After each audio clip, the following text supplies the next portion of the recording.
I never knew this is why Jesus wore a crown of thorns. Found out the real reason why Jesus wore a crown of thorns when he was being crucified, and it is actually mind-blowing. It shows how God intricately creates every single thing in the Bible and adds little details in. It's absolutely insane. So, first of all, the first time that thorns were mentioned in the Bible, other than Jesus' crucifixion when he was wearing a crown of thorns as a punishment from Roman soldiers, was in Genesis chapter 3, verse 17. Adam and Eve sinned in the Garden of Eden. They chose to disobey God. Now, one of the immediate punishments from God following that sin was that the ground would bear thorns and thistles. It says, "Cursed is the ground because of you.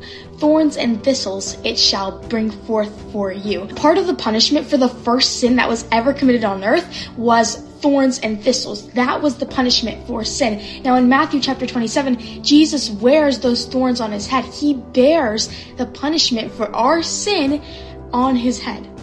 Think about that. The first sin ever committed, immediately, See, this is thorns what you and thistles. call revelation. She got a revelation of God's word of what happened in the garden was thorns and thistles, and now he wore that as a resemblance on his head because he took on all the sin. He took on all the curse. He took on everything to set us free. So we're completely set free from it all. When you understand this, it's so powerful and so amazing.